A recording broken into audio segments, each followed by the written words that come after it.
Thank you everybody for re-voting for me for 4 more years. Now onto the WFL. Well, week 10 recap brings us Bada Bing as the team of the week. And they scored 175 points. With that, they end up beating Thunder Buddies and Tenacious T. I guess it wasn't too surprising given some of the opponents, but who came through big was Matt Stafford, Adrian Peterson, and Calvin Johnson, the three of them for 80 points alone. And this is a guy that already is suffering with a few injuries, such as Beanie Wells, Ben Tate, and Antonio Brown already out. And a big blow this week, Michael Vick goes down and likely out for the entire season. Moving on to two other teams that scored very well, Doug's Bullocks and Thunder Buddies. They were the number 2 and number 3 scoring teams for the week. Doug's Bullocks was a double winner. He now puts him at 5 straight wins, and he had buys, but no problem. He dealt with them. RG3, Trent Richardson, Alfred Morris, Larry Fitzgerald, all on a bye, yet 16 points plus out of Lynch, AJ Green, Torrey Smith, and his return, Danny Amendola. Broncos and Flacco, almost 30 points each. Big wins for him, and it puts him in a great position right now, and he ended up beating the Deadheads in a little bit of a surprise, and Underdog. So they were 2 key games. Thunderbuds, they scored very well as the 3rd highest scoring team with 151 points, but he ran into bad luck going up against Bing, but he did win his other game against Nash. He had his Seattle and Chris Johnson do well with surprising efforts from Steven Jackson and Sidney Rice. But also a blow for his quarterback, Jay Cutler, going down, to add to his McFadden and Jordy Nelson that are hurt or kind of hurt. Next, we move on to our runaway team, our Scorpions, who happen to be all alone, where? Star, a Professor and Harry Ann, here on Gilligan Time. All alone on their own island. That's right. Nicky is all alone. He scored 134 points. He was in that middle group of about 5 teams that scored in the 130s. But he went up against Haggis and Deadhead, who were in the bottom 4. And Nicky came up with average performances pretty much from his entire team, but a subpar performance from Eric Decker. So when he gets some bigger performances out there, he will be a team to be reckoned with. So that's 134 points, plus you can expect out of Nick once Decker and some other guys actually have plus performances. Next, we go up with the Soldier, G.I. Joe. G.I. Joe has come up huge this week, having scored 137, beating out Punch-Out and Underdog, 2 key playoff implication games.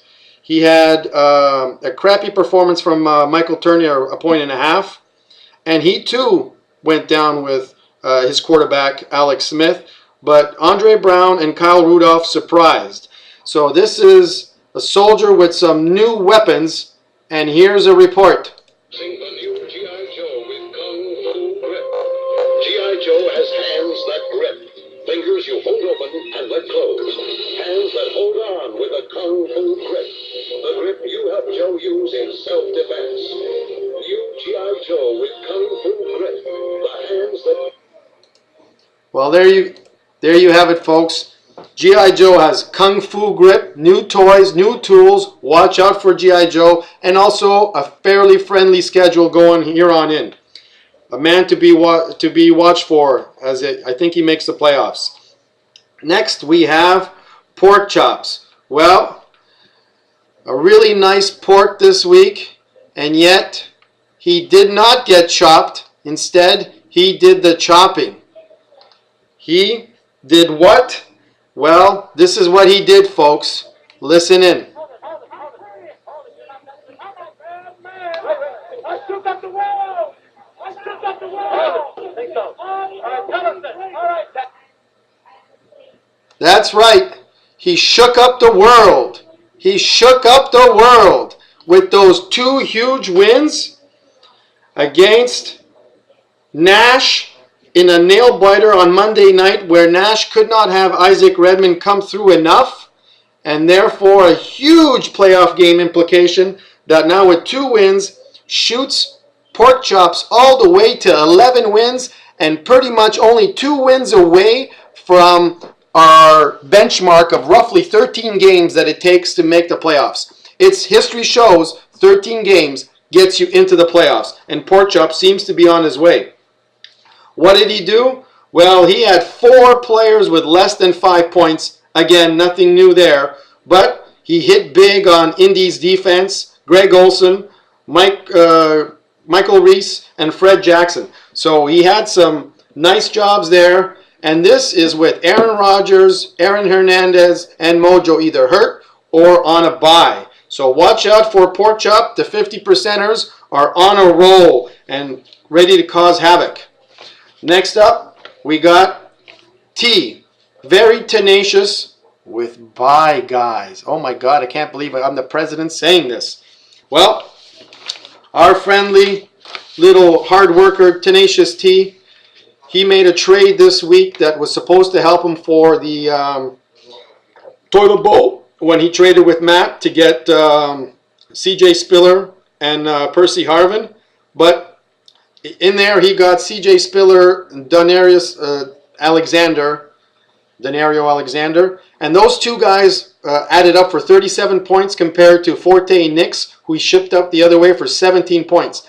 That 20-point swing of a trade was enough, as he won 132 to 112 over Punch-Out. So that 20-point could have been a 40-point swing the other way, meaning he would have lost had he not made that trade. He did lose to Bing in one matchup, but he beat TKO in the other big matchup. He too lost the quarterback, Big Ben, to possible injury. So some work will have to be done, but let's face it, he's got DeMarco Murray, the Greg Jennings, Percy Harvin, all on the comeback trail. Watch out for this guy in the Toilet Bowl because it's too late for him in the playoffs, but he will make some heavy, heavy noise in the Toilet Bowl. Next up, we got Punch-Out and Haggis. They make major trades, but they suffer major losses. And in Matt's case, the one trade actually, which looked good before the game, in the end didn't turn out to be good because Denario Alexander was a big surprise. So Matt's got a star-studded lineup, but they did not do well. Forte and Austin shit the bed, and same with his defense. Miami did not do well. His quarterback did continue to do well, his twosome of Freeman and Breeze, but tough sledding for him. He lost to Tenacious T and to G.I. Joe in a key matchup. And now it's a very, very tough climb up for Punch-Out because we got Pork Chops, who we did not forecast making the playoffs, and now is already on the verge of making it in. And G.I. Joe is close enough and an easy schedule, so that kind of limits who this 6th team will be. Will it be Larry? Will it be Punch-Out? Will it be Haggis? I don't know. Let's stay tuned for these next 3 weeks. Haggis also, his trading maybe didn't end up helping, but Ryan Tannehill and Emmanuel Sanders pickups, they turned out not to work out, and everybody else was average. The only guys that did work out, so the Denarius Moore trade worked out, and Phillip Rivers did quite nicely. But he's hoping that Owen Daniels and Darren Sproles come back to help lead him up to a last-minute push to make the playoffs. Nash, well, Nash has a woodhead, but he disappointed everywhere else. I actually made a mistake and thought he was going to shot to win 2 games, but no, he ended up losing both games. He lost to Pork Chops and Buds. Very disappointing with Cam Newton of late, to the point now he's dragging Steve Smith down. Isaac Redmond failed to get him that win on Monday night, which we thought he could. But the 49ers also played poor. One surprising note, Chris Ivory. He looked phenomenal. Watch for him in the future. Andy Dalton continues to surprise, but will it be enough? Will his tight ends, Dalton and a Woodhead, carry this man to a playoffs? He's in line for half a game off or ahead in the sixth spot. So it's very close between him and Larry. And next, we got Larry lays under a dog's balls. That's right. Underdog lost the dog fight to Dog's Bollocks, and he lost his other game as well. Now, Larry said he had a tough matchup, but he had crappy play from everybody. I mean, Matt Schaub, Ahmed Bradshaw, New York Giant defense, all 3 points or less. His wide receivers averaged 7.5. And the league superstar, the man that nobody can trade for because he's too valuable, and he's not listed on the S&P and NASDAQ because he's too valuable, Reggie Bush, 1.5 points. So the only guy that's doing something on that team is Tony Gonzalez. Maybe he should have put Bradford and Felix Jones in. And finally, Mark plays dead once again. Deadheads, 102, the last scoring team. He happened to play two of the league's finest in Scorpions and Doug's Bollocks. Cecil Shorts and Andrew Luck have really come on and played well.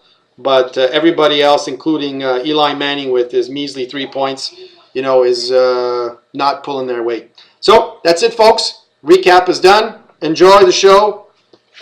Tune in next week.